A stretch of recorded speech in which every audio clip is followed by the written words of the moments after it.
Gravação iniciada, presidente.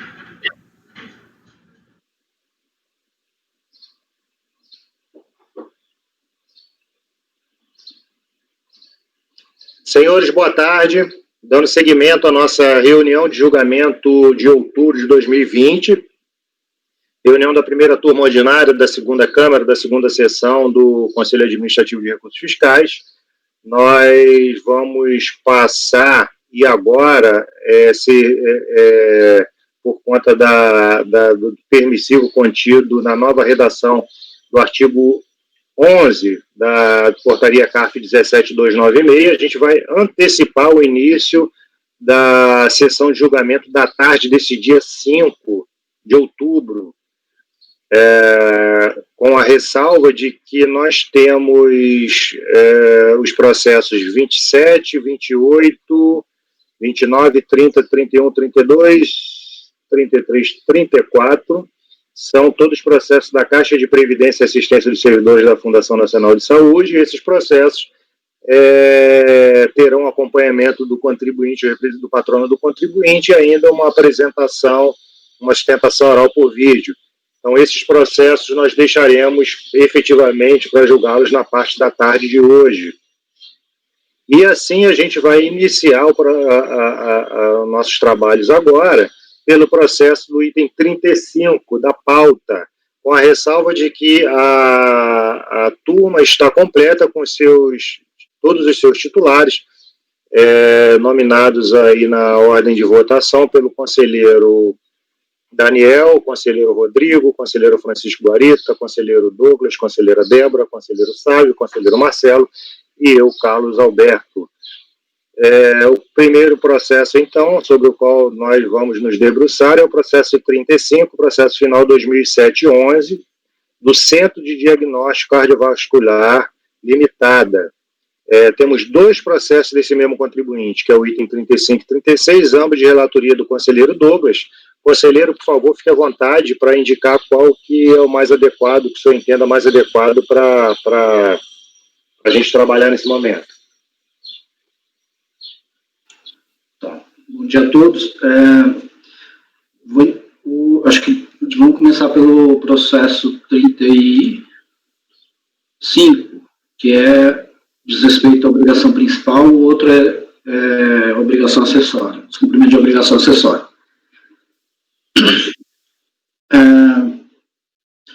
Então, é um recurso voluntário interposto da decisão da DRJ, que julgou procedente em parte o lançamento por falta de pagamento de contribuições previdenciárias decorrentes de pagamentos supostamente feitos ao senhor Benito Garbellini Júnior e ao senhor Fábio Vilaça Guimarães. Acrescido de juros e mora merece destaque o fato de que os valores apurados foram obtidos por meio de aferição indireta. Eu fiz os destaques aqui com relação ao senhor Fábio, porque com relação ao senhor Benito, a decisão da DRJ cancelou pela ocorrência da decadência. Então, o que remanesce em discussão é só com relação ao senhor Fábio Vilaça Guimarães. Então, tem aqui, consta dos autos, contrato formalizado em 1/8/2000, folha 82, talvez não seja essa exatamente, entre o senhor Fábio Vilaça Guimarães Filho e o Centro de Diagnóstico Cardiovascular para alocação de serviços profissionais de diagnósticos em cardiologia com estudo ecocardiográfico, com e sem efeito Doppler, bem como atender a todas as solicitações de exames feitas. Foi apresentada a impugnação, a decisão foi procedente em parte para o contribuinte, declarando a decadência, como eu já tinha mencionado ali anteriormente, e aí o recurso, apresentado o recurso voluntário, o contribuinte insurge-se quanto à aplicação da aferição indireta, né, uma vez que, como o contribuinte autuado não apresentou os documentos lá, supostamente, de pagamento para o senhor Fábio, foi aplicada a aferição indireta. E quanto e quanto ao lançamento invocando princípios da legalidade, finalidade, princípios constitucionais e segurança jurídica, interesse público. Aí eu passo ao voto. Aí eu inicio aqui, diante do reconhecimento da decadência parcial do crédito objeto de cobrança, nos presentes autos, ainda sai em discussão o período de 1/12/2000 a 31/12/2005. E para o período em discussão, resta saber se o Dr. Fábio Guimarães Filho, de fato, prestou serviço para a recorrente junto ao Hospital das Clínicas de Marília. É só um parênteses anterior, na verdade, assim, a recorrente, ela participou de uma licitação, ela foi vencedora da licitação, e aí começou a prestar serviços na área de cardiologia para o Hospital das Clínicas de Marília. E aí teve uma declaração do hospital, do Hospital das Clínicas de Marília, falando que quem eram responsáveis técnicos perante o hospital seriam o Dr. Benito e o Dr. Fábio, por isso que houve essa atuação. Então, aí voltando aqui ao voto, pelas provas juntadas aos autos, seja pela recorrente, seja pela fiscalização, podemos concluir que o Dr.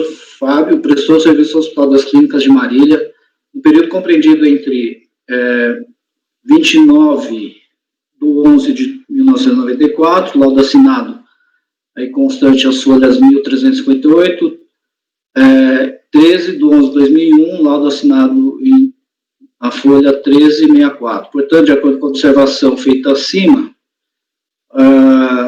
deve ser mantida a autuação para o período compreendido entre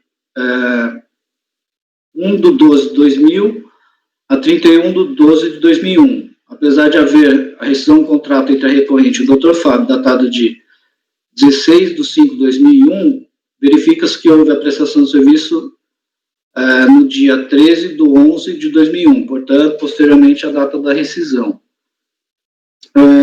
Por outro lado, a fiscalização tinha se baseado na informação de uma declaração expedida pela Fundação Municipal de Ensino Superior de Marília, que consta as folhas 164, nos seguintes termos.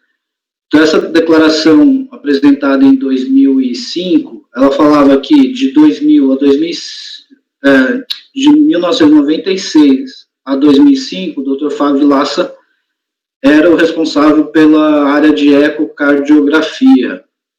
Ocorre que foi juntada nos autos uma nova declaração, folha 1344, falando que ele foi responsável somente até 18/5/2001.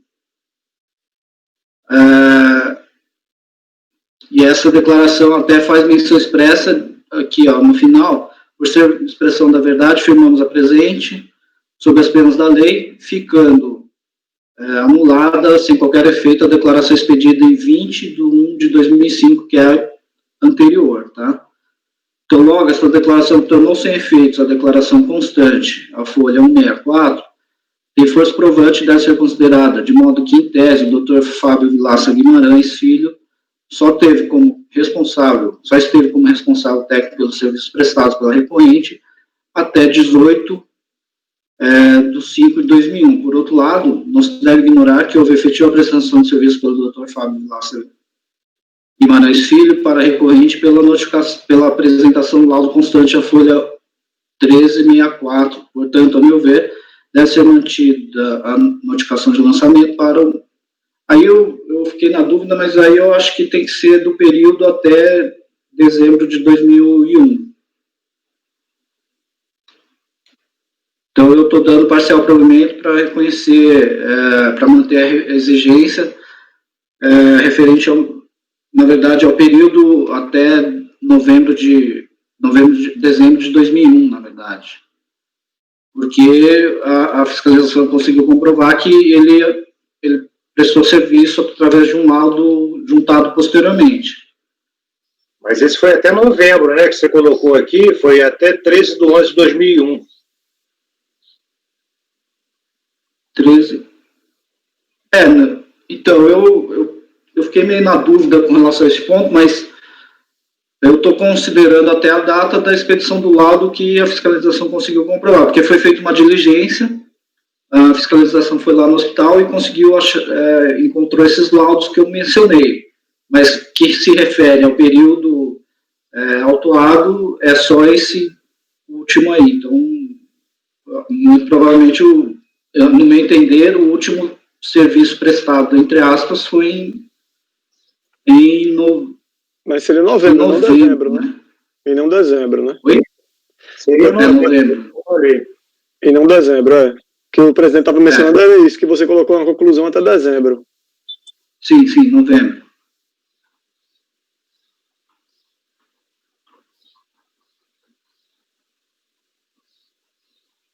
Esses documentos foram por diligência, foram obtidos? Estou vendo aqui um monte de laudos. Os laudos foram obtidos por diligência, só que, por exemplo, com a defesa foi juntado esse segundo documento aqui, né, que é essa declaração, a segunda declaração. E não houve manifestação da Fazenda com relação a esse ponto. Se é verdade ou não, enfim. Aí por causa eu tô vendo justamente isso aqui, que foi até a Previdência, né? O julgamento foi nem da RJ, né? Isso. Aí tô vendo aqui que ela, por causa dessa declaração, mandou diligenciar. Mandou diligenciar, foi. Senhores, considerações?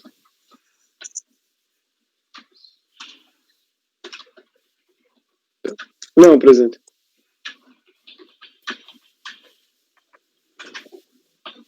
Porque, em princípio, só finalizando aqui os esclarecimentos, em princípio, o que motivou a fiscalização foi essa declaração de janeiro de 2005, né? Se ela foi tornada sem efeito posteriormente e foi requerida que a própria Previdência fosse lá, né, diligenciasse para verificar, sei lá, eventualmente verificar a autenticidade, nada foi dito. Então, nesse sentido, eu estou colhendo como prova, mas como a fiscalização consegue comprovar que ele prestou um serviço posterior, e aí eu estou... na verdade, na essência, você está exonerando apenas o mês de dezembro de 2005, é isso, Douglas? Para frente, né? Não, porque o lançamento foi até dezembro de 2005, não foi? Isso, mas então... Mas novembro de 2001, não? Eu estou exonerando isso, mas 2001. 2001 para frente. Para frente.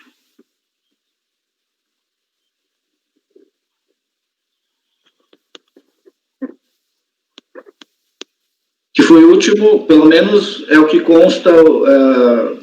Eu estou levando em consideração o laudo, que foi em novembro, e depois disso, em princípio, não tem nenhuma prova de que houve prestação de serviço pela fiscalização. Entendi.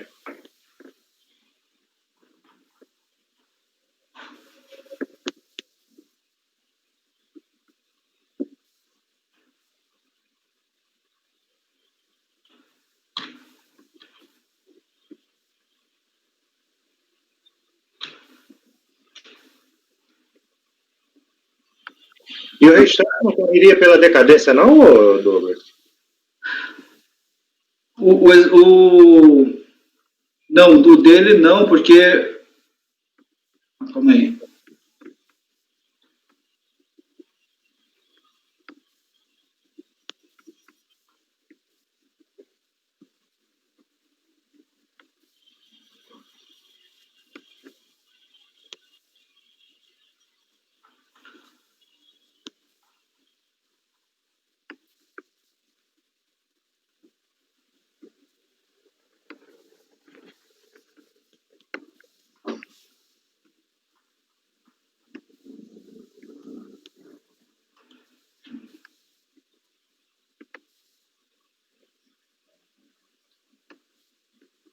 O dele é a partir de agosto de 2000, né?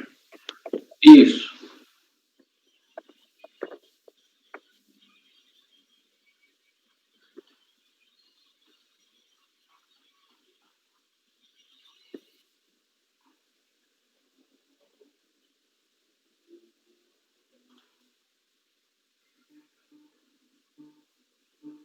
Aí ele tomou ciência em 2006. Ok, senhores. Conselheiro Douglas, dando provimento parcial para excluir os créditos tributários lançados a partir de dezembro de 2001. Alguém quer fazer alguma consideração?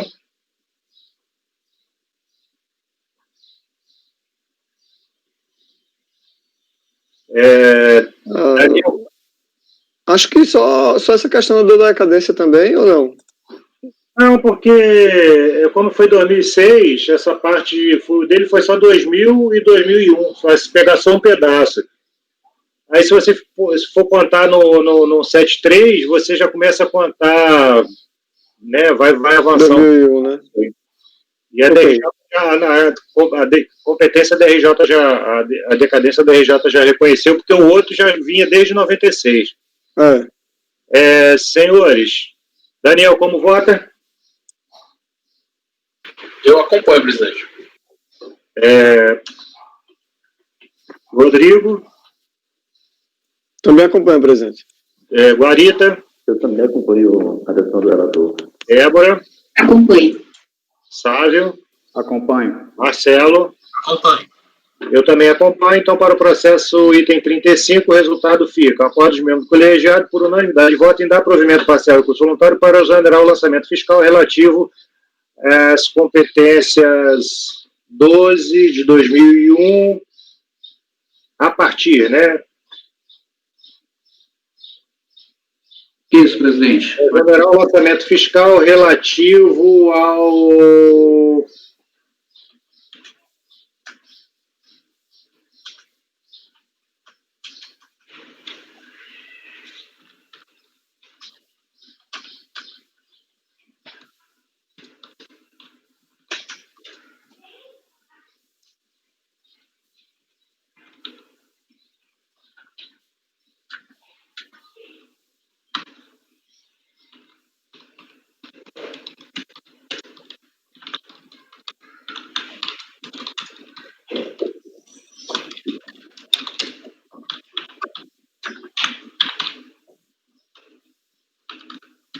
em dar provimento parcial recurso voluntário para exonerar o lançamento fiscal relativo às exigências a partir da competência 12 de 2001, inclusive. É isso, Douglas? Isso, presidente. E só um ponto que, na verdade, eu preciso complementar aqui, é a questão do pedido de... as questões constitucionais, que aí aplicaria a súmula 2, tá? É só para... Ok, senhores, então ficou assim: exonerar o lançamento fiscal relativo às exigências apuradas a partir da competência 12 de 2001, inclusive. Próximo processo é o 36, Douglas? Isso, o 36, ele é um processo por descumprimento de obrigação acessória decorrente dessa mesma questão, e aí, no fim, vai ser mantido, porque eu faço até falando que eu estou percebendo... O documento em si é o 68, não? Não, deixar a empresa de exibir documentos, qualquer documento... O lançamento por aferição indireta, né? Isso. Tendo em vista que restou mantido ali parte da autuação lá, então eu estou... Ok. Senhores, considerações? Daniel, como e aqui, nesse caso, não tem decadência, né? Porque como é aquela questão, né? A obrigação surge a partir do momento que pede para exibir, né? Tem crédito tributário mantido aí, né? Tem crédito tributário mantido, exato. Então ele tinha o dever de guardar esses documentos, pelo menos por uma parte, né? Daniel, como vota? Conselheiro relator negando provimento ao recurso voluntário. Acompanha, Daniel? Acompanho, presidente. Rodrigo? Também acompanho, presidente. Marita? Eu também acompanho, presidente. Débora? Acompanho. Sávio? Acompanho. Marcelo? Acompanhe. Eu também acompanho o processo, então, segundo processo, item 36 da Série Diagnóstica Cardiovascular Limitada, fica o seguinte resultado: acordo de membro colegiado por unanimidade de votos negar provimento voluntário. Processo seguinte, processo do contribuinte Churrascaria, Padaria e Motel Roda Viva, processo de relatoria do conselheiro Sávio, item 37 da pauta. São dois processos do mesmo contribuinte, item 37 e 38, finais 2008-1 e 2008-47. Conselheiro Sávio, por favor, fique à vontade para iniciar pelo que entender mais producente aqui para o nosso trabalho. Presidente, são dois processos cujas alegações que constam no recurso voluntário são as mesmas, tá? E aí o que é que vai mudar de um processo para o outro? Competências, que são objeto do caso, e os próprios tributos, tá? Nesse 2008.1, a exigência diz respeito a contribuições da empresa, a cota patronal, ao GILRAT e às devidas a terceiros, enquanto que no 2008.47, as exigências dizem respeito às contribuições previdenciárias descontadas dos segurados, tá? Eu vou, então, pedir a permissão de vocês para apenas a gente se debruçar aqui sobre o processo de final 2008.1, tá? Até porque, como eu falei, as alegações são as mesmas aqui. Então, vamos lá. Trata-se na origem de auto-infração, consubstanciado na NFLD tal, que tem por objeto exigências de contribuições previdenciárias da empresa, cota patronal, GILRAT e contribuições destinadas a terceiros. De acordo com o relatório da notificação fiscal de lançamento de folhas 44 a 50, a autoridade constatou a existência de divergência entre os valores apurados e os valores efetivamente recolhidos em GPS. E aí, seguindo. Além disso, a autoridade também constatou, em loco, que a empresa não apresentava mais atividade e no respectivo local estava funcionando uma banca de jornais, de modo que o MPF e o TIAF haviam sido enviados aos respectivos corresponsáveis, tais quais discriminados no relatório de representantes legais e no relatório de vínculos, de folhas 32 a 34, que, a propósito, informaram sobre o litígio judicial que tinha tido por objeto a dissolução e liquidação da sociedade, e que o senhor Fernando Celso de Aquino Chade havia sido nomeado como liquidante através do respectivo termo de compromisso de liquidante de folhas 62. Os corresponsáveis da empresa, tais quais discriminados no REPELEG e no relatório de vínculos, foram devidamente intimados da autuação fiscal, mas apenas o senhor Ângelo Antônio Perteruto apresentou impugnação de folhas 88 a 108, em que alegou, em síntese, que o entendimento da fiscalização no que diz com a sua inclusão como corresponsável pelo débito era equivocado, que figurava na condição de representante do espólio e não como representante da empresa, e, portanto, quem deveria suportar os débitos da empresa seria apenas o espólio, e que a responsabilidade decorrente de sucessão abrangeria apenas os tributos e multas moratórios, e não as multas punitivas. Enfim, os autos foram encaminhados para a DRJ, e aí, em acórdão de folhas 148 a 153, a DRJ entendeu por julgar a impugnação improcedente. O imbróglio todo aí do caso diz respeito a essa questão da indicação do senhor Ângelo no REPELEG, enfim, responsabilidade tributária, e aí eu estou até verificando aqui o caso, mais uma vez, dando uma relida, e vocês vão perceber aí, eu estou agora na dúvida se a DRJ entendeu pela responsabilidade do senhor Ângelo enquanto inventariante de um dos espólios, enfim. Fiquei nessa dúvida, e aí por isso mesmo que eu adentrei nessas razões de responsabilidade. Mas agora eu estou vendo aqui que é aquela questão de indicação no REPELEG, que a própria DRJ já havia disposto que a indicação no REPELEG não resultaria em qualquer consequência para o senhor Ângelo, né, que ele não era devedor. Enfim, a gente vai passando aqui e vocês vão acompanhando essas argumentações, tá? Enfim, e aí, todos os corresponsáveis foram intimados, né, do resultado da decisão de primeira instância, a senhora Elisa, os senhores Ângelo Antônio e o senhor José Luiz, e apenas o senhor Ângelo que entendeu por apresentar recurso voluntário. O recurso encontra-se juntado às folhas 186 a 202. O recurso foi protocolado dentro do prazo e preenche os demais pressupostos de admissibilidade. Daí porque eu passo a conhecê-lo e passo a apreciá-lo em suas alegações preliminares e meritórias. E aí uma das alegações é a respeito do cabimento da presente demanda, que ele faz um apanhado aqui do artigo 5º da Constituição, inciso 34, para dizer que todos têm direito de apresentar petição, enfim. Segunda questão diz respeito à ilegitimidade de parte, né, que ele está falando aqui, que é parte ilegítima para figurar no polo passivo da autuação, haja vista tratar-se de representante legal do espólio do senhor Angelino Peteruto, bem assim que, ainda que a autoridade julgadora de primeira instância tenha entendido pela legalidade do seu nome como corresponsável, há de se ressaltar que tal inclusão nada tem de legal ou regular, enfim. E aí ele passa para a questão da responsabilidade do espólio por débitos tributários, né, fazendo o apanhado aqui de acordo com o artigo 131, inciso 3 do Código Tributário Nacional, para dizer que o espólio é responsável pessoalmente pelos tributos devidos pelo decujus até a data da abertura da sucessão.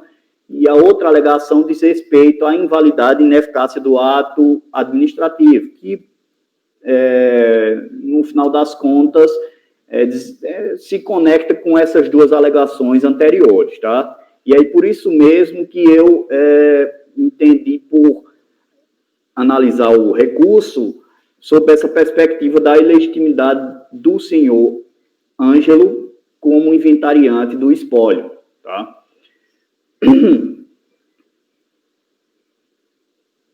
Vamos lá, eu faço aqui essa observação, que essa questão do cabimento do recurso não deve ser objeto de análise, até porque o decreto é muito claro nesse sentido, enfim. Da atribuição da responsabilidade tributária ao recorrente da aplicação da súmula CARF 88. Aí eu faço esse primeiro apanhado aqui, invocando o artigo 121 do Código Tributário Nacional, para dizer que o responsável, quando sem revestir a condição de contribuinte, tem por obrigação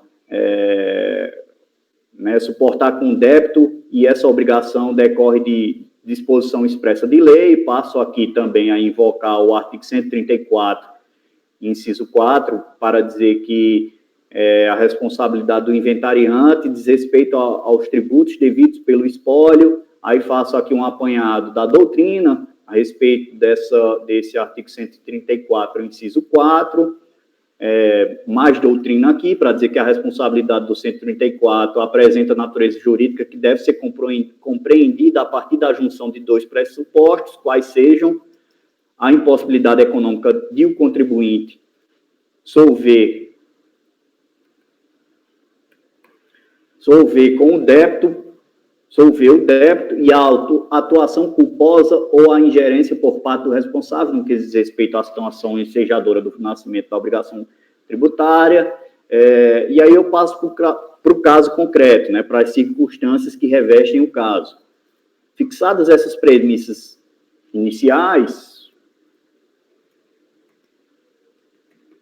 registre-se que, no caso concreto, o ponto que deve ser destacado é que a autoridade não procedeu no sentido de apurar se o próprio espólio dispunha de bens suficientes para arcar com o pagamento dos tributos devidos, quando, na verdade, de acordo com o artigo 134, inciso 4 do CTN, deveria ter procedido de maneira tal, para que, em seguida, e apenas se fosse o caso, pudesse atribuir a responsabilidade ao recorrente na qualidade de inventariante do espólio do senhor Angelino Peteruto.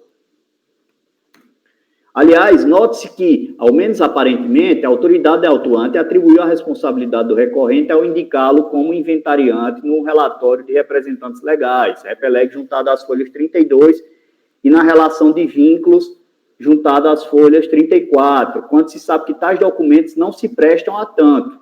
O fato é que a autoridade julgadora de primeira instância seguiu essa linha de entendimento, conforme se pode verificar dos trechos abaixo transcritos. Desta forma, abre aspas, não deve ser entendido que o senhor Ângelo foi incluído no relatório como pessoa física responsável pelo débito da empresa, mas sim, como já dito, como inventariante, representante legal do espólio do senhor Angelino, ex-sócio da empresa. Quanto ao argumento de que não poderá responder pelos débitos e também pela empresa, como já dito, o inventariante é apenas o representante legal do espólio de um dos sócios da empresa, e não o representante legal da própria empresa. Assim, o impugnante, enquanto apenas representante do espólio, naturalmente, não é o responsável pelo débito da empresa. Veja, ficou um pouco incongruente aí, se vocês verificarem essa primeira parte aqui que eu destaquei para com a segunda parte. Enfim, aí eu estou aqui fazendo esse apanhado. Toda essa linha de raciocínio foi construída com o objetivo de demonstrar que, em momento algum, a autoridade autuante apurou se o próprio espólio do senhor Angelino Peteruto faltou alguma coisa aqui, para que, ao final, e apenas se fosse o caso, pudesse atribuir a responsabilidade ao recorrente na qualidade de inventariante.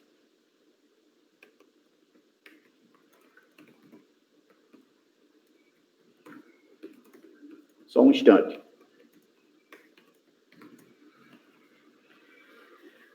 Além do mais, destaque-se que a mera indicação no relatório de representantes legais e na relação de vínculos serve tão somente para fins informativos ou cadastrais. É nesse sentido que há muito vem se manifestando nesse tribunal.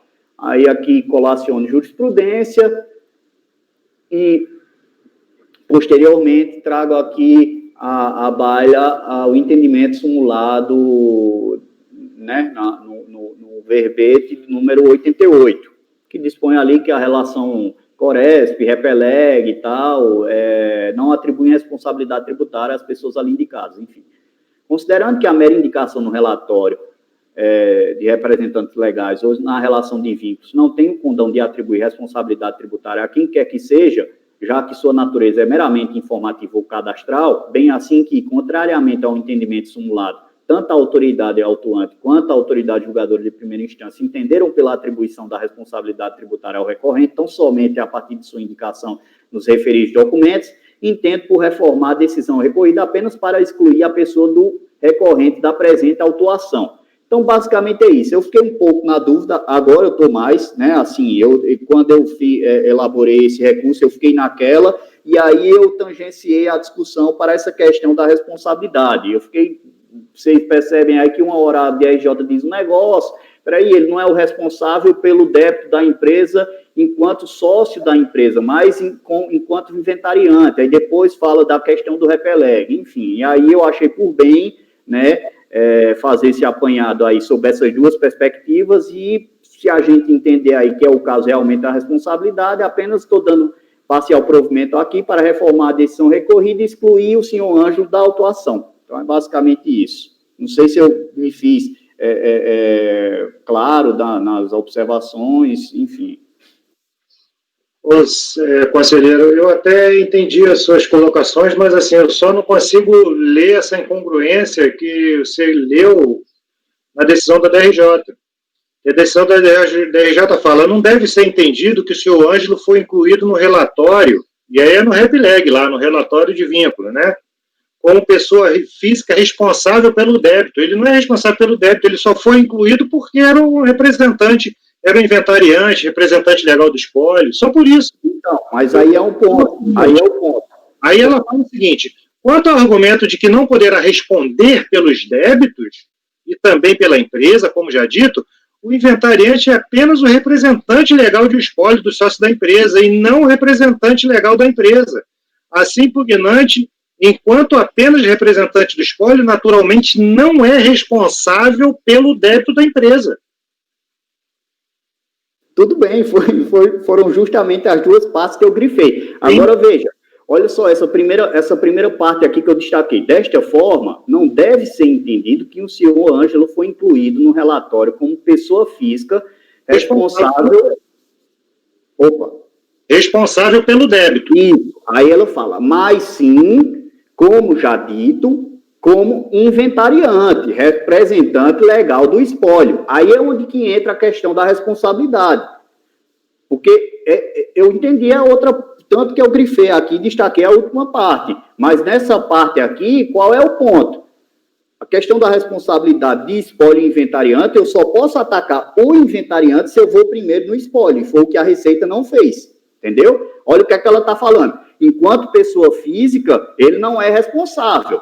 Mas, sim, como já dito, como inventariante. Ele está sendo responsável como inventariante por débitos do espólio. Não tem responsabilidade nenhuma aí, sabe? Eu entendi dessa forma. Enfim. Eu também entendo da mesma forma que o senhor. Para mim, não deve nem ser conhecido, porque não tem contencioso aqui. Mas aí já tem esse assunto já tem súmula, né? Do CAF. Não, está formulado, está aqui até. O Sávio colocou para mim. É mera aplicação da súmula. Falar assim, meu amigo, ó, você está questionando, você não é o representante da RJ, já falou isso, você não é o responsável pelo débito.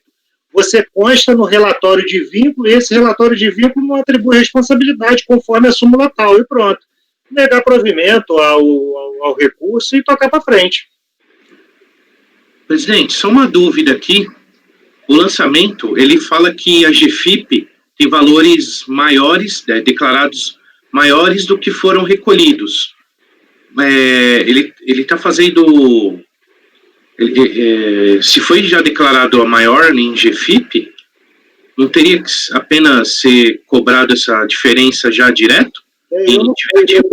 Depende do período, né? Porque tem período que a GFIP constitui dívida num período mais recente, período anterior ela não constituía, tinha que fazer um lançamento. Perfeito.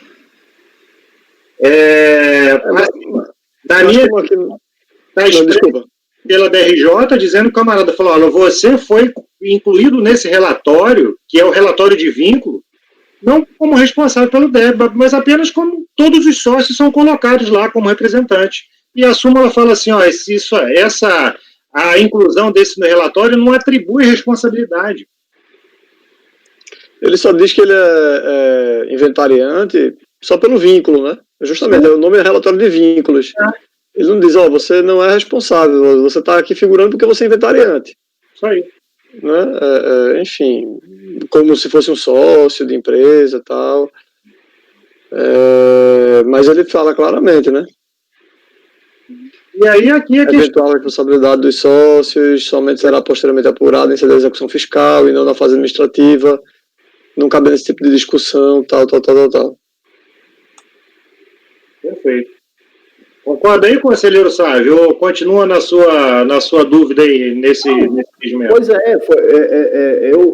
eu estou mais inclinado para esse outra questão que vocês estão levantando aí. Como eu fiquei com isso na cabeça, eu achei por bem aí adentrar nessas duas perspectivas. O que está me deixando aqui com a pulga atrás da orelha, de certo que a conclusão aqui da DRJ vem posterior e fala que realmente ele não ele é só representante do espólio e não é o responsável pelo débito da empresa, né? Mas aí qual é o ponto? A empresa nem existe mais. Aí vai para cima do espólio, aí por isso que eu fiquei nessa dúvida, entendeu? Mas realmente eu acho que é essa questão da aplicação da própria súmula 88 aí.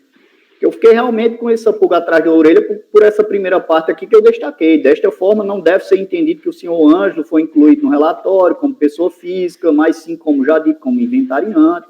Enfim, mas vamos nessa. Aí é o caso de não procedência do recurso, né?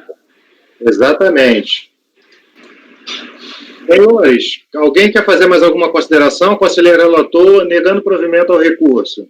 O contribuinte não apresentou nada, né? O contribuinte só foi um recurso, só que é isso aí. Só esse aí. Estou preocupado com a inclusão do nome dele, só. Pronto. É isso mesmo. Daniel, como vota?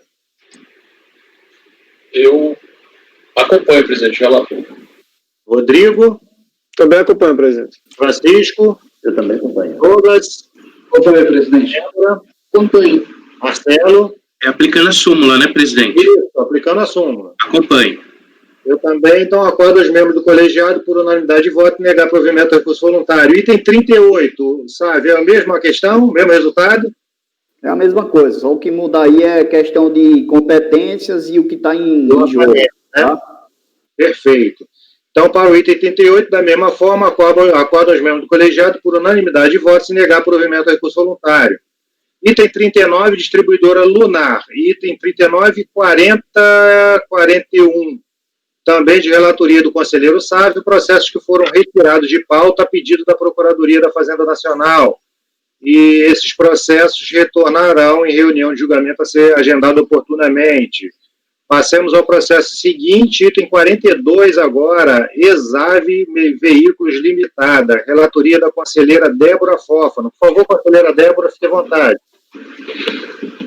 Trata-se de recurso voluntário contra a decisão da DRJ de Brasília, que julgou o lançamento procedente, formalizado no auto de infração da EBICAD final 3780, consolidado em 27/6 de 2008, relativo às contribuições sociais devidas e não recolhidas a cargo da empresa, incidentes sobre valores pagos in natura, a título da refeição em desacordo com o PAT e a título do abono CCT. A impugnação aqui, o contribuinte apresentou a impugnação, eu destaquei alguns pontos, mas acho que essa matéria é bem conhecida aqui em relação ao PAT. Eu posso ir direto para o voto? Por favor, conselheira, fique à vontade. Então, o recurso é tempestivo e preenche os requisitos. O litígio recai sobre os seguintes pontos: a incidência da contribuição, né, como eu falei, relativo a valores pagos in natura, em desacordo com o PAT, e a título do abono CCT vinculados aos salários dos segurados obrigatórios, e a cobrança de juros na base da taxa Selic.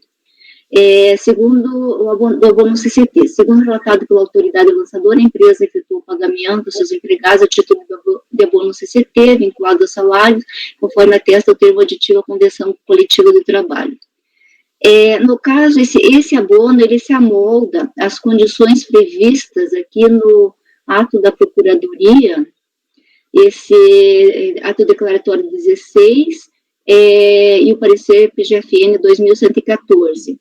Porque ele corresponde a uma única vez, né? Então ele preenche os requisitos, por isso que eu entendo que no caso, tem razão aqui o contribuinte. Em relação ao salário, do salário alimentação, deixa eu ver, entendeu a autoridade lançadora que as parcelas pagas pelo contribuinte a título de alimentação se constituíam em fato gerador da contribuição previdenciária, diante do fato da empresa não fazer prova de que participava do programa de alimentação do trabalhador. No caso em apreço, não restam dúvidas acerca do fato de tratar-se de fornecimento de alimentação in natura, a partir do relatado pela própria autoridade lançadora. O motivo do lançamento foi o fato da empresa não ter comprovado o registro no PAT, nos termos da Lei 6.321. A entendimento consolidado na jurisprudência do CARF, fundamentado no parecer 2117 de 2011 da GFN, também que ensejou a publicação do ato declaratório 3 de 2011, sobre a não incidência de contribuição previdenciária quanto ao fornecimento in natura de alimentação, independente de adesão ao programa de alimentação ao trabalhador. Sendo assim, os valores computados a título de alimentação in natura não devem compor a base das contribuições previdenciárias. Em relação aos juros Selic, que ele questiona, eu faço menção à súmula CARF número 4, né, que tem incidência. Então, eu, em razão do exposto, eu voto sim dar parcial provimento ao recurso voluntário para excluir da base de cálculo as contribuições previdenciárias, das contribuições previdenciárias, os valores computados a título de abono, CCT e alimentação in natura. Eu coloquei como parcial, porque ele questiona também a taxa Selic. Então, não sei se seria total, parcial, coloquei parcial, porque na realidade a taxa Selic, ela tem incidência, né, como base de cálculo dos juros de mora. Acho que tem até súmula, né, a respeito da Selic. Tem. Mas acho que quando retirar esses dois Ele acabou daí o litígio, né? No caso, acabou o litígio. É que é isso que eu fiquei em dúvida, porque essa parte ali, na realidade, não teria razão nele, porque ele pede que não seja, né, a taxa Selic. Então, mas na realidade eu estou dando provimento, porque na realidade eu entendi que ele assim, essas verbas que foram tributadas, elas estão de acordo com esses atos normativos da PGFN, então realmente não teria um incidente das contribuições previdenciárias.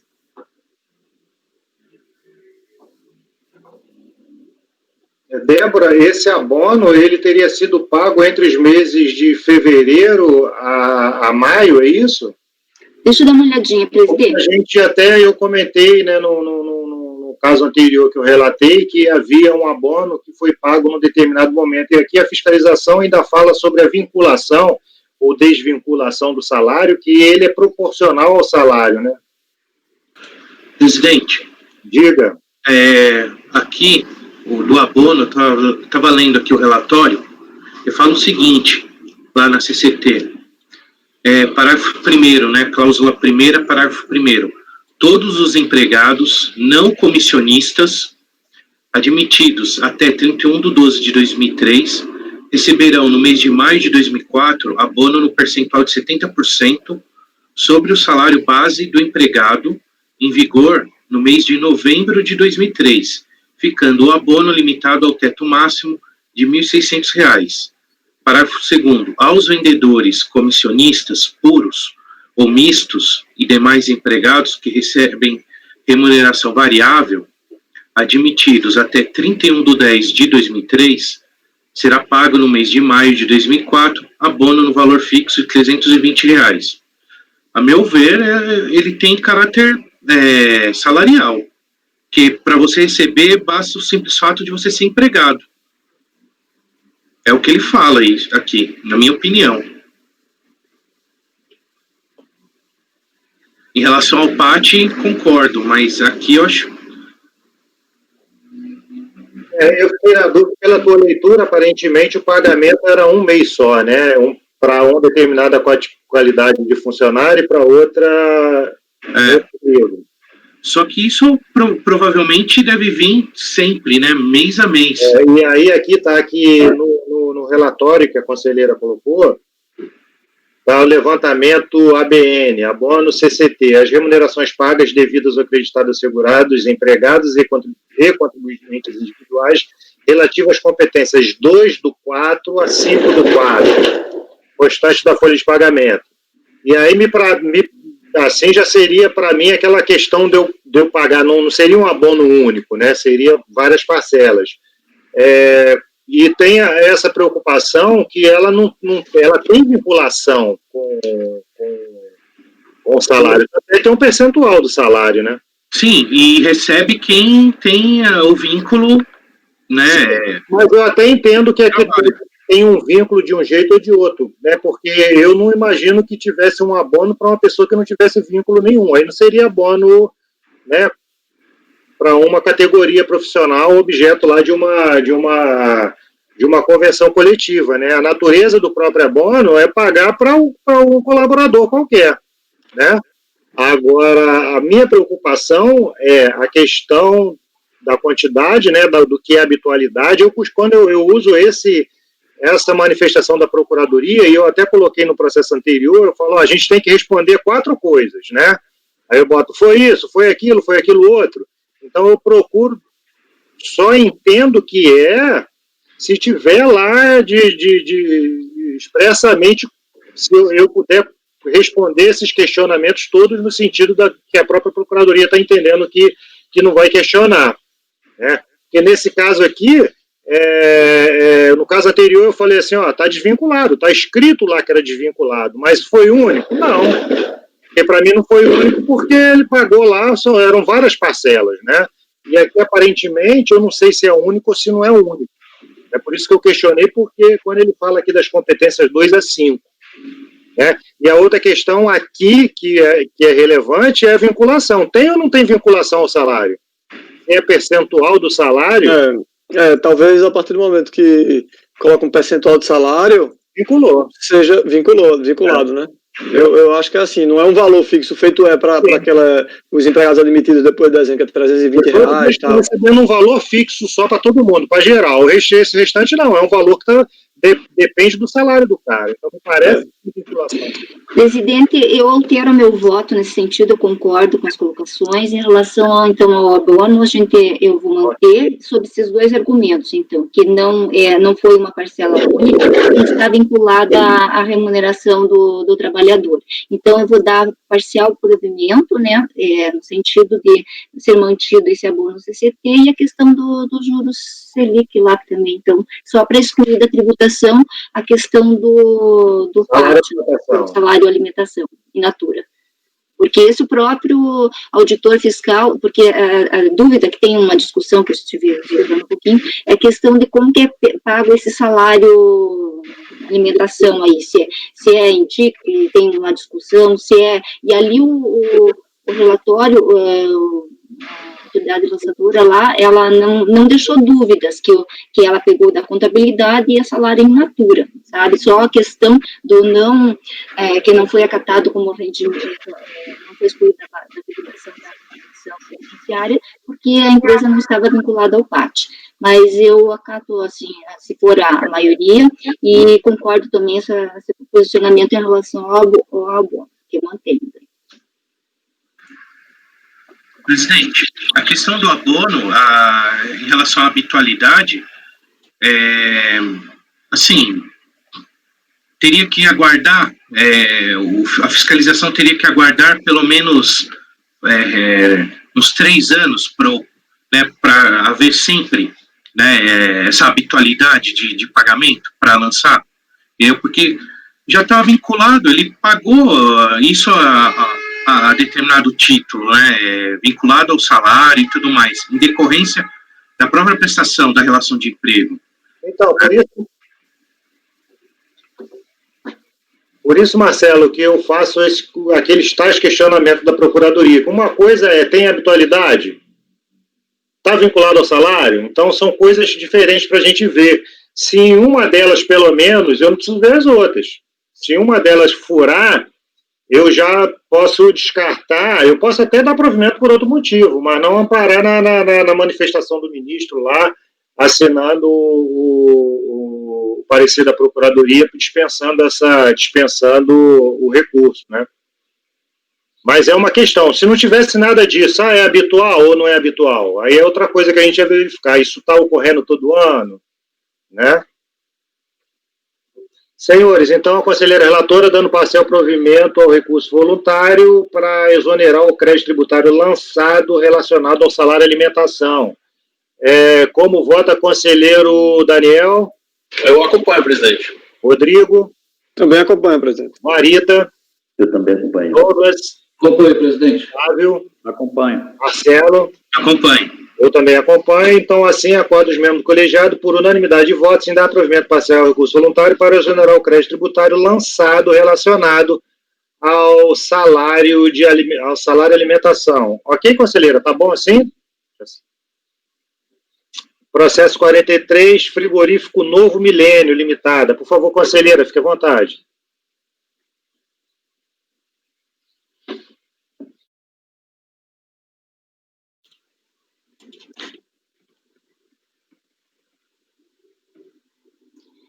Então, tratam-se de recursos voluntários interpostos pelos integrantes do grupo econômico Deia Gilson Padilha, O.A. Ribeiro, Frigorífico Margem Limitada, contra a decisão da Delegacia da Receita Federal de Julgamento do Rio de Janeiro, que julgou o lançamento procedente mantendo o crédito tributário formalizado. Referente às contribuições devidas à Seguridade Social e não recolhidas, correspondentes às rubricas segurados no período 6 a 10 de 2004, referentes aos levantamentos A90, contribuições retidas dos segurados empregados declaradas em GFIP e não recolhidas na época própria, e contribuições retidas dos administradores pró-labore e dos trabalhadores autônomos na alíquota de 11%, declarados em GFIP. A auditoria foi instaurada em cumprimento ao mandado de busca e apreensão. Eu vou ler um pouquinho, porque esse caso é um pouquinho complexo, porque teve uma demanda judicial e o contribuinte em si lançado, ele não entrou com impugnação, ele é bem complexo, então eu vou tomar a liberdade de ler um pouquinho, tá? Então, em cumprimento ao mandado de busca e apreensão número tal, na filial da empresa Frigorífico Margem Limitada, foram apreendidos documentos e equipamentos informáticos pertencentes às empresas OAB Ribeiro, Frigorífico Novo Milênio Limitada e Frigorífico Margem Limitada, além de documentos pessoais dos sócios, chegando-se à conclusão de que as atividades desenvolvidas no estado do Acre pertenciam a outro grupo econômico, o qual foi denominado de Grupo Novo Milênio.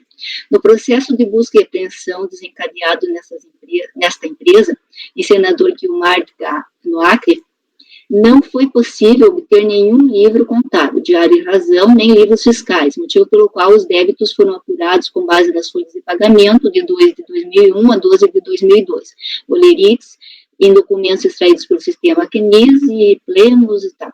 E foi configurado nessa ação fiscal o Grupo Econômico Novo Milênio, formado pelas seguintes empresas: OA Ribeiro, Frigorífico Novo Milênio Limitada e Frigorífico Margem Limitada.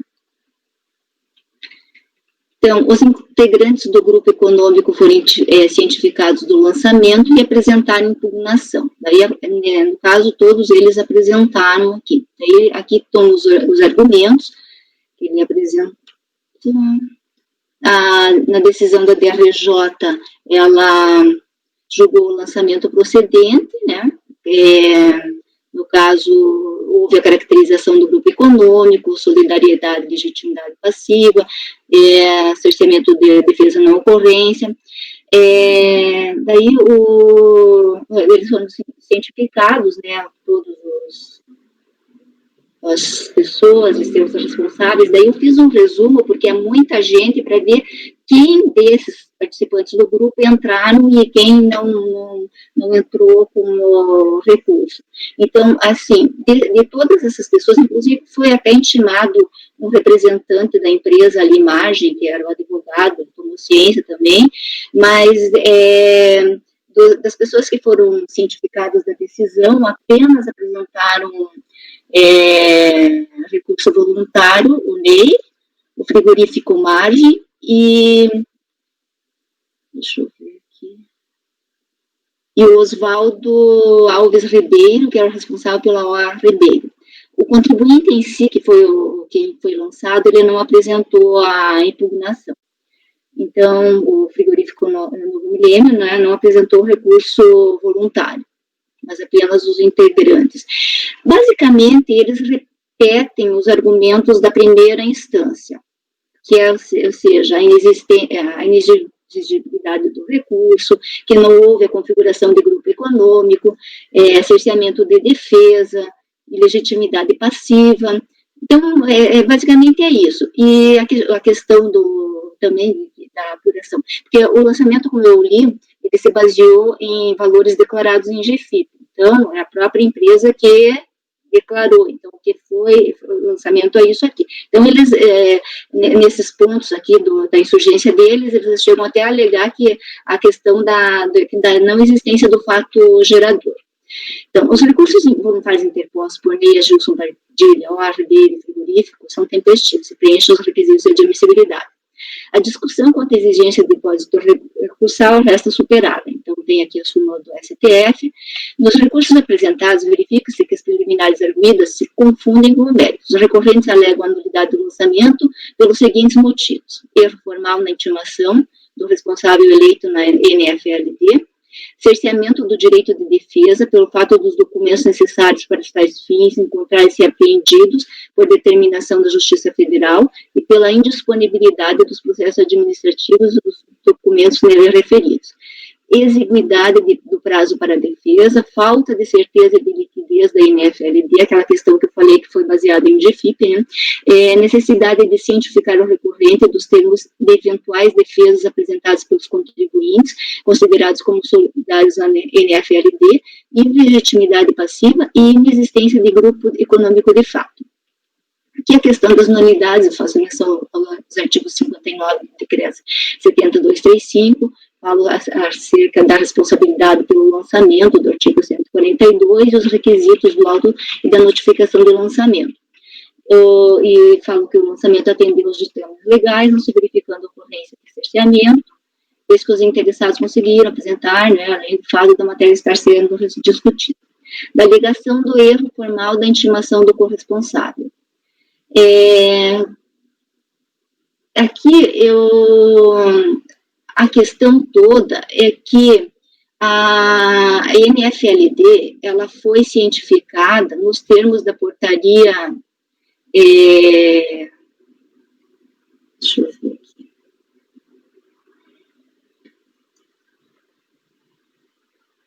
Assim, conforme relatado pelo juiz Oacu, encontra-se anexada a folha 70 a guia da remessa de correspondência, contendo o número de registro da correspondência com encaminhamento das autuações.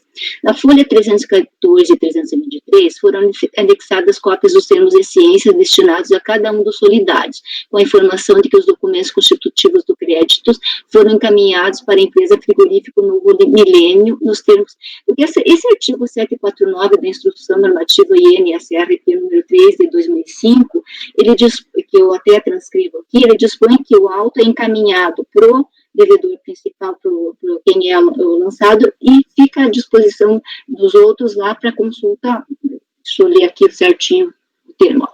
Quando do lançamento do crédito previdenciário de responsabilidade da empresa integrante do grupo econômico, as demais empresas do grupo responsáveis solidários entre si, pelo cumprimento das obrigações previdenciárias, serão cientificadas da ocorrência. Na cientificação a que se refere o CAPT, então, a autoridade lançadora, ela seguiu os ditames do que previa esse artigo 749. Então, em nenhum momento houve cerceamento ao direito dos interessados, sendo-lhes facultado o direito de acesso tanto ao processo administrativo fiscal quanto aos documentos nele referidos, conforme também pontuado pela autoridade julgadora de primeira instância. E aqui ele fala o seguinte, que... será que eu pulei?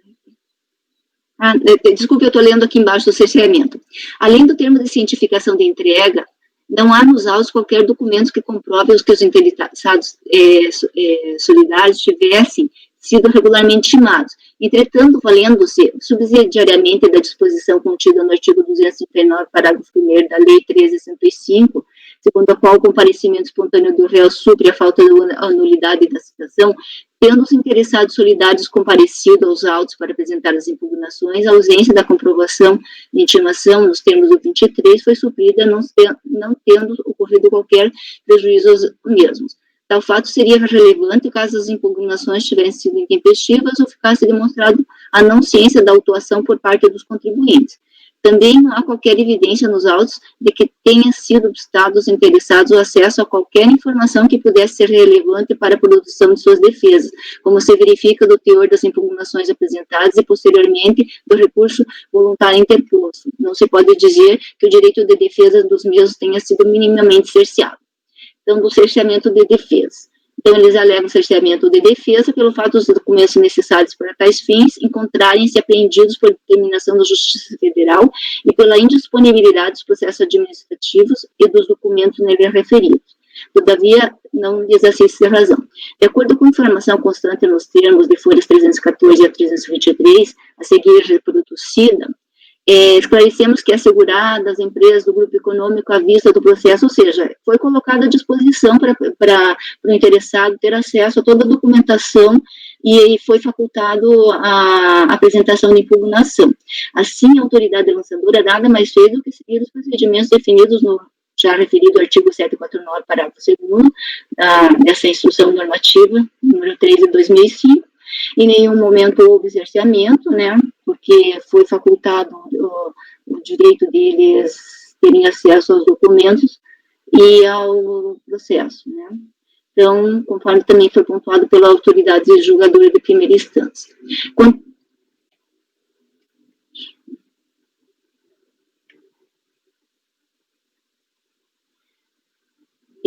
Da exiguidade do prazo para defesa. Daí aqui a decisão de primeira instância, assim pontuou.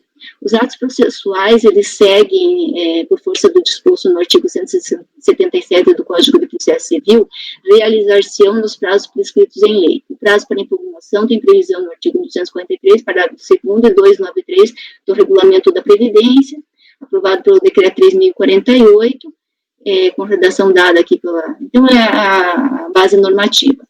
A portaria MPS-GM 520, de 19 de maio de 2004, que regula o contencioso administrativo previdenciário na época, né, prevê em seu artigo 34 que os prazos para impugnação do recurso não serão prorrogados. Portanto, a solicitação de dilação de prazo não poderá ser concedida face à expressa proibição da norma vigente. Então, como visto, sendo determinação legal e normativa, não há margem para discricionariedade, devendo ser cumprida sob pena de responsabilização funcional, ou seja, você não tem condições de dar extensão de prazo e não houve prejuízo também para o contribuinte. Da necessidade de cientificação de defesas apresentadas pelos demais solidários. A alegação do interessado frigorífico margem limitada da existência de vício do procedimento ante a necessidade de cientificação de eventuais defesas apresentadas pelos demais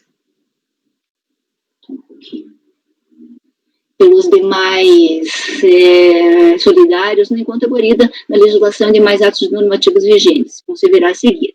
A citada Instrução Normativa 70 de 2002, revogada e não vigente à época, porque ele faz menção a essa instrução normativa, que para os efeitos do previsto no artigo, a cópia deveria ter sido... deixa eu ver, o crédito da Previdência Social no âmbito do INSS é constituído por meio de notificação de débito, auto de infração, confissão ou documento declaratório de valores devidos e não recolhidos apresentados pelo sujeito passivo.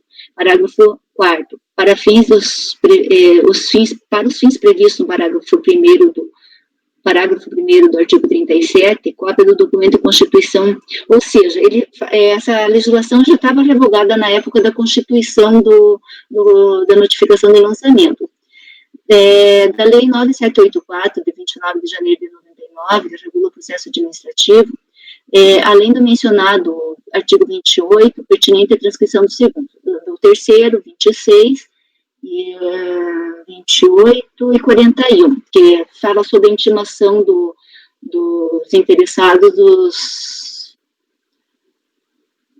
dos atos, né, do processo. Da leitura dos artigos acima reproduzidos, extrai-se a conclusão de que a eventual falta de intimação acerca de atos de outra natureza, de interesse do administrado, artigo 28 da Lei 9784 de 99, não tem como anular o lançamento ante a ausência de tal previsão. A carência pode ser sofrida pelo direito que foi otorgado ao interessado no artigo 3º, inciso 2 da referida lei, de ter a vista dos autos e poder obter cópias de documentos neles contidos. Não sei se vocês conseguiram compreender, porque a alegação do contribuinte, de um deles, é que ele teria que ser cientificado de cada uma das impugnações e recursos que os demais solidários apresentassem. Então, nesse sentido, por isso eu transcrevi esses artigos para dizer que não houve prejuízo e não há obrigatoriedade, porque ele teria o acesso aos autos, né? Dos demais argumentos dos interessados. Em relação aos demais argumentos interessados, falta de clareza e de certeza de clareza da NFLP, de legitimidade passiva e da inexistência do grupo econômico de fato e do pedido do interessado ao herdeiro para ser oficiado o juízo da Terceira Vara Federal de Campo Grande, as razões trazidas no recurso são idênticas, né? Então, eu estou utilizando do disposto no parágrafo 3º do artigo 57 e utilizando como razões de decidir o que foi decidido lá pela autoridade administrativa julgadora de primeira instância. Então, o impugnante ao herdeiro requer que seja oficiado o juiz da Terceira Vara Federal de Campo Grande, solicitando que sejam restituídos os documentos apreendidos. Contudo, tal requerimento revela impróprio na esfera administrativa, devendo tal pleito ser dirigido à autoridade judiciária competente. Então, da caracterização do grupo econômico. Aqui, na decisão de primeira instância, foi feito um verdadeiro tratado. A autoridade julgadora de primeira instância foi muito minuciosa, ela trouxe a questão de doutrina, jurisprudência federal e tudo mais, e que, para chegar à conclusão que existe um grupo econômico de fato, e todos os elementos ali corroboram com tal situação, sabe? Então, ela afasta essa questão da inexistência que eu concordo também com os termos da decisão, que na realidade, né, até a legislação trabalhista, ela vem com a legislação previdenciária, e deixa eu ver mais aqui. O relatório fiscal consta itens específicos onde os auditores notificantes discorrem acerca dos motivos fáticos que os levaram a concluir sobre a existência de grupo econômico. Dentre os elementos fáticos explicitados no relatório fiscal, documentos comprobatórios carregados aos autos que amparam a caracterização do grupo econômico de fato entre as empresas referidas. Aqui ela destaca que a empresa OA Ribeiro é precursora de atividades, funcionou até 1 de 2001, quando então foi criada a nova empresa, entre aspas, Frigorífico Novo Milênio, no mesmo endereço, com acréscimo ao mesmo apenas do número da sala 01, tendo como sócio o próprio Oswaldo Alves Ribeiro e seu filho Carlos Celso Medeiros Ribeiro, e como objeto social o ramo da indústria frigorífica, o mesmo da OA Ribeiro, transferido seu quadro funcional, conforme comunicado ao Ministério do Trabalho. A nova empresa Frigorífico Novo Milênio passou, então, a assumir, a partir de 2 de 2001 até 7 de 2004, as atividades de abate em seu nome. Em 8 de 2004, a pessoa física de Oswaldo Alves Ribeiro, proprietário da firma individual, que se encontrava paralisada, firmou contrato de locação com a empresa Frigorífico Margem Limitada, tendo por objeto o arrendamento de complexos de bens produtivos e de apoio que integram o estabelecimento industrial situado aqui nesse endereço, no mesmo endereço, né, transferindo também o seu quadro de funcionários para arrendatário. O citado endereço das instalações industriais arrendadas é o mesmo endereço da filial do Frigorífico Margem, constante dos sistemas corporativos da Receita. Na operação de buscas e apreensão executada na filial da empresa Frigorífico Margem, foram encontrados documentos relativos às 3 empresas dos mais diversos anos, de 98 a 2004. Conforme se verifica nos autos de apreensão juntados aos autos, e a alteração do quadro societário da empresa Frigorífico Novo Milênio, em 20 de 11 de 2005, aponta para uma simulação, pois, consoante constatado pela fiscalização, os sócios fundadores, Oswaldo Alves Ribeiro e Carlos Ribeiro, a despeito de serem pessoas conhecidas e atuantes no ramo da indústria frigorífica e detentores de vasto patrimônio, alienaram suas cotas para pessoas despojadas de capacidade financeira para gerir tal empreendimento, conforme informações extraídas do CNIS. Ressalte que a alteração no quadro societário ocorreu justamente após a ação da busca e apreensão. E aqui, no que se refere ao contrato de arrendamento entre as empresas individual e o frigorífico Margem, e para corroborar, então, é transcrito algumas cláusulas desse contrato de arrendamento, constata-se que os elementos probatórios que consubstanciam o lançamento foram carregados aos autos, quais sejam a coincidência de endereços das empresas envolvidas, a OA Ribeiro e a Frigorífico Novo Milênio, de maneira simultânea e sucessiva, nas mesmas instalações, inclusive o parque industrial arrendado para o frigorífico Margem, com a utilização dos mesmos equipamentos, materiais e mão de obra, no sentido de desenvolver atividade de abate de bovinos, diligência efetuada junto aos órgãos federais, Delegacia da Agricultura do Acre, Serviço de Inspeção, restando indubitável que há uma estreita ligação de interesse entre os impugnantes. Portanto, o conjunto fático probatório demonstra o diâmetro necessário entre as empresas envolvidas, as quais combinam recursos financeiros, materiais e humanos para a consecução dos objetivos comuns, demonstrando a unicidade de interesses, atuando de maneira inequívoca como um grupo econômico. De fato, devendo assim ser considerado, pois se enquadram os dispositivos legais citados, auxiliados pela doutrina, já citada e pela jurisprudência. Da composição do polo passivo da NFLD, Grupo Econômico Solidariedade. A solidariedade é fixada na legislação previdenciária em relação ao grupo econômico, é bastante ampla, abrangendo todas as obrigações das empresas ali impostas, incidente a solidariedade. A cobrança do tributo pode ser diretamente dirigida a qualquer dos solidários, independente de ser o contribuinte ou responsável solidário, sem benefício de ordem. A responsabilidade solidária aplicada aos grupos econômicos tem a previsão no artigo 30 da inciso 9 da Lei 8.212. O regulamento da Previdência, também seguindo a mesma orientação, estabelece no artigo 222, assim responde solidariamente pelas obrigações decorrentes da legislação previdenciária as empresas que integram o grupo econômico, e dentro do estatuto no artigo 124 do CTN, a lei de custeio atribui a qualquer empresa integrante do grupo a responsabilidade pelo pagamento. Deixa eu ver. Aqui dos lançamentos A90 e B90, retenção sobre remuneração dos empregados, consoante o relatório fiscal e seus anexos, os valores lançados na NFLB foram declarados pela notificada em GFIP, né, constituindo-se em termo de confissão de dívida, em caso de ausência de recolhimento, conforme previsto no artigo 225, parágrafo 1º do Regulamento da Previdência. O relatório fiscal informa que foram devidamente apropriados todos os valores recolhidos ou confessados pelo contribuinte, assim como aqueles decorrentes de lançamentos efetuados contra a empresa relativas às competências inseridas na presente notificação. Estão discriminados no RADA. A despeito das alegações da notificada Frigorífico Novo Milênio e que parte dos funcionários patronal e prolabore já estava toda recolhida, esse é o mesmo argumento que tem também no recurso voluntário, por isso que eu estou transcrevendo, né, parte do a mesma não merece prosperar, eis que todas as guias foram apropriadas, conforme informado no regulatório fiscal, nos relatórios da AD e RADA, confirmou-se na presente ocasião, através da consulta no sistema Plenos MV2, que todas as guias apresentadas pelo sujeito passivo em tela foram consideradas no presente levantamento.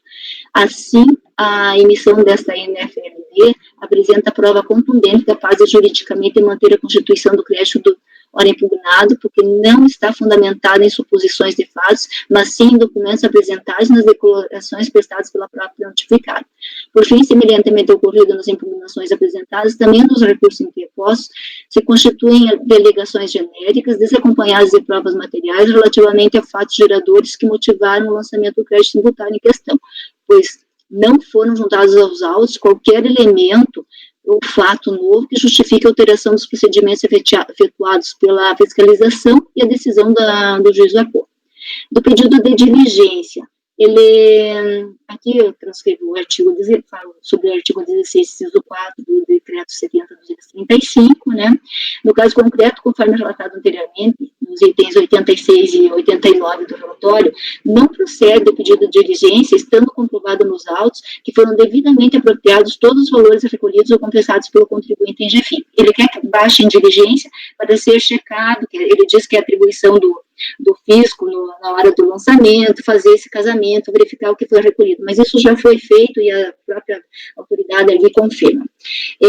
Aqui o pedido de ciência e do patrono de sustentação oral, eu transcrevo aqui a súmula 110 e falo da portaria que aqui para a realização de sustentação oral, que tem que ser, o que deve ser procedido no caso de sessão virtual. Então, aqui não há como ser atendido o pedido do recorrente nesse ponto, e em razão do exposto, posso por negar provimento ao recurso voluntário dos responsáveis solidários, Neia Gilson, OA e Frigorífico Margem.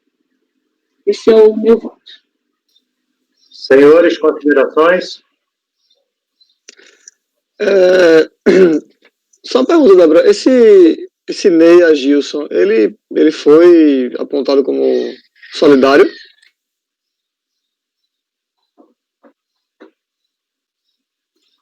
Ele era sócio do frigorífico Margem. Ele cita aqui, deixa eu ver certinho. É que o grupo econômico lá, que ele vota, só são aqueles três, né? Mas ele era sócio da empresa, desse frigorífico Margem, por isso que ele foi intimado. Tem um documento ali, nessa, deixa eu ver certinho a folha, já te falo. Folha 58, só tem o grupo com as 3 empresas, e depois, um pouco mais para frente, ele coloca a seguir identificadas as pessoas corresponsáveis para discriminar no relatório CORRESP, que aí é A ciência do Ney Gilson está no AR de folhas 551.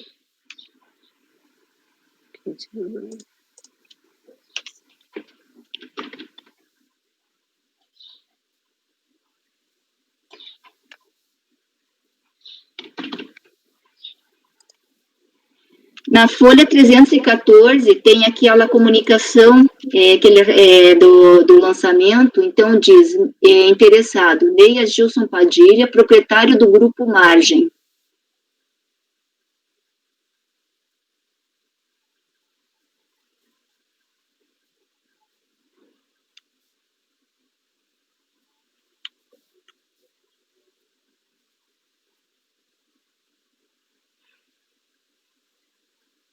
– 409 e 410, porque lá no final da impugnação, os integrantes do grupo econômico foram cientificados de lançamento e apresentaram a impugnação. Aí tem a impugnação do Ney Gilson, está num determinado momento lá, 409 e 410. A tua dúvida é se ele entrou como solidário, Francisco? Isso, minha dúvida é essa. Ele está sendo tratado como solidário aqui desde a impugnação. Deixa eu subir mais um pouquinho aqui.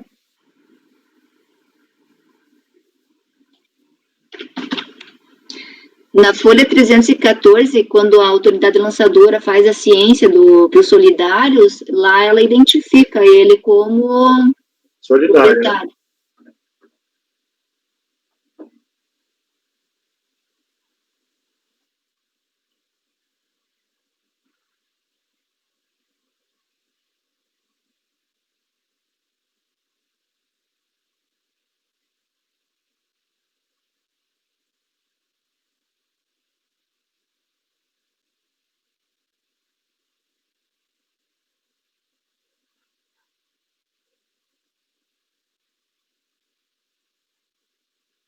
Senhores, alguém quer fazer alguma outra consideração enquanto o Rodrigo está vendo lá?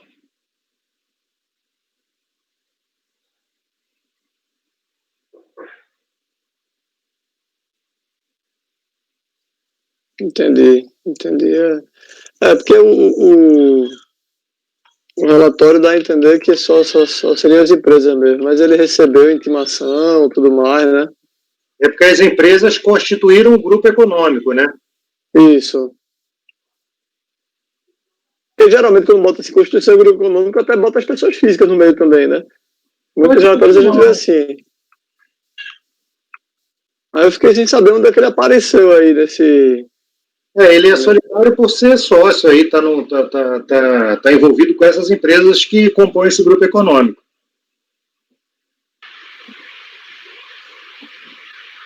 Mas não existe solidariedade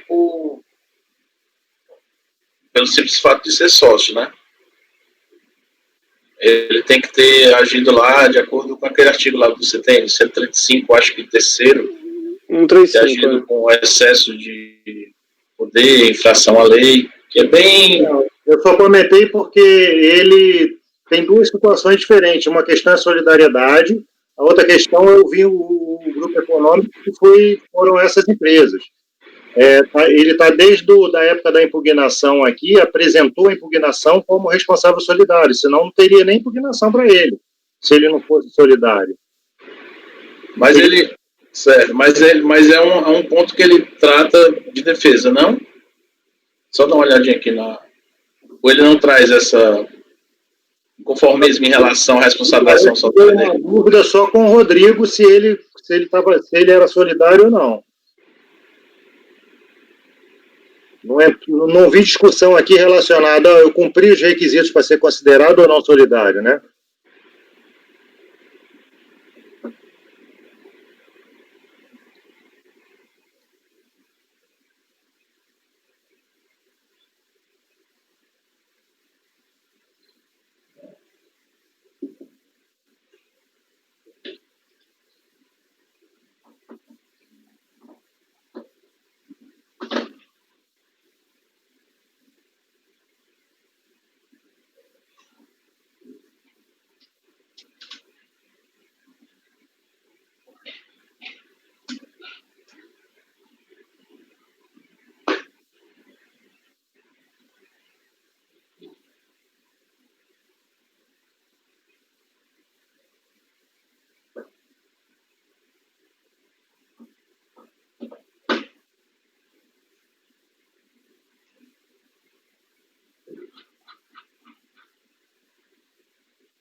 No recurso dele, acho que ele não se insurge contra isso mesmo, não.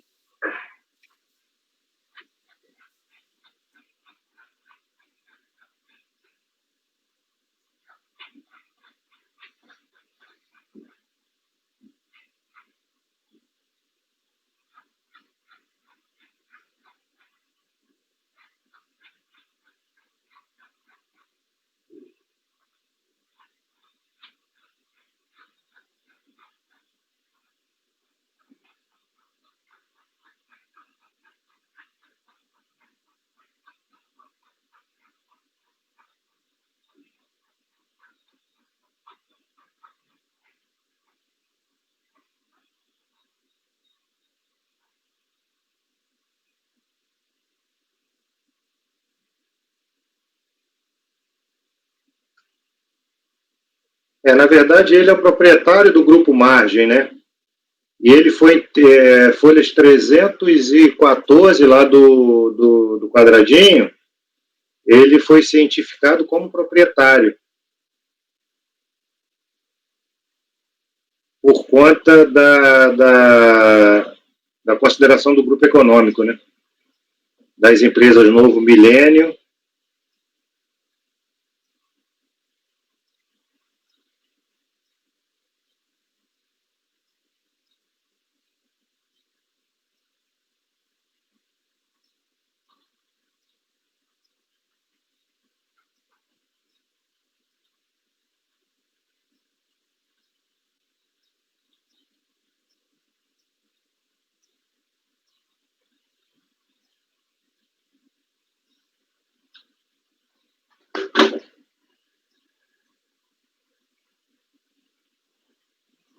Eu entendi o que o Rodrigo colocou, que na verdade aparenta ter uma impropriedade nessa questão, porque ele foi cientificado por conta de ser o sócio da Novo Milênio lá, do Margem. Né? Ele recebeu a impugnação. Ele apresentou a impugnação, mas aí ele poderia ter apresentado essa impugnação no nome da empresa. Enfim, aí acabaram considerando ele como solidário, mas na verdade solidário é a empresa que ele é sócio, né? Eu não identifiquei um termo de responsabilização solidária pessoal para ele aqui, né? Mostra aqui como se fosse interessado, proprietário, né? Como se ele tivesse recebido por ser proprietário, mas é em nome do grupo, né?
E a DRJ também não afasta, não exige dele, né? Porque ela está tratando só restando caracterizada a existência de grupo econômico, caberá solidariedade entre as empresas componentes do mesmo.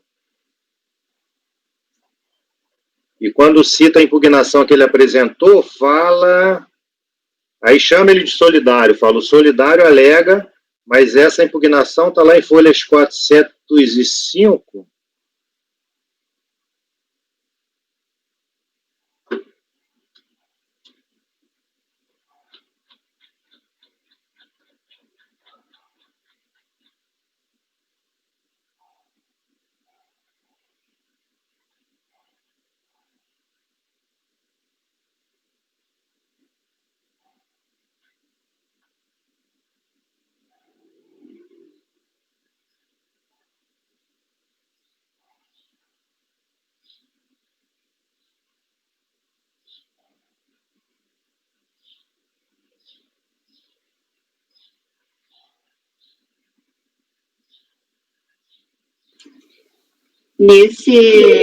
Essa impugnação aí que o senhor mencionou de folha 409, ele fala ali, né, a inclusão do grupo, e ele até grifou, como integrante do grupo econômico, Grupo Novo Milênio, facultada a apresentação de impugnação no prazo legal e a inclusão do segundo como corresponsável na condição de proprietário do grupo Margem. É que, na verdade, a manifestação dele é a manifestação dessas empresas do grupo econômico, né? Não é propriamente ele como responsável solidário.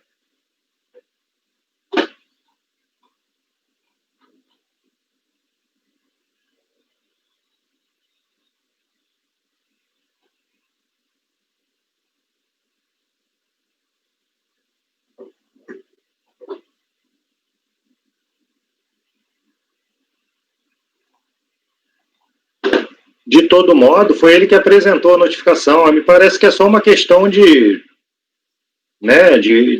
detalhe aí de um termo ou outro que possa ter sido empregado de forma não tão adequada, mas ele está respondendo lá pela empresa de que ele era sócio, apresentou essa impugnação nesse sentido, e assim foi analisado, e agora ele apresenta uma nova peça recursal, e essa aqui sobre a qual a conselheira Débora se debruçou e entendeu que esse recurso apresentado por ele, por ter sido lá cientificado lá da inclusão da empresa de que ele era sócio, ele não deve ter o provimento negado, né? Mas eu acho que, de fato, há alguma impropriedade só nos termos assim, de utilização, né? Que lá no momento da impugnação, a própria DRJ botou no relatório, o solidário alegou isso. Na verdade, ele apresenta a impugnação, mas, na verdade, o solidário são as empresas do grupo econômico. Entendi.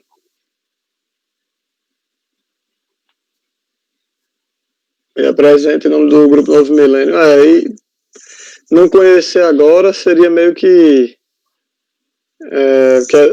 a DJ já meio que aceitou, né? Já tratou desse termo nesse sentido, não entrou nessa especificidade, né? Ela está entrando no mérito, a conselheira entrou no mérito dos argumentos. Uhum. Alguém mais? Alguma consideração? Daniel, como vota? Eu acompanho, presidente. Rodrigo? Eu acompanho também, presidente. Marita? Eu também acompanho. Douglas? Acompanho, presidente. Sávio? Acompanho. Marcelo? Acompanho. Eu também acompanho, e nesse sentido, o processo frigorífico Novo Milênio acorda os membros do colegiado por unanimidade de votos em negar provimento aos recursos voluntários. Ok, senhores? Senhores, 12h21, melhor pararmos para o almoço. Por favor, senhor Alberto, pode encerrar a gravação, por favor?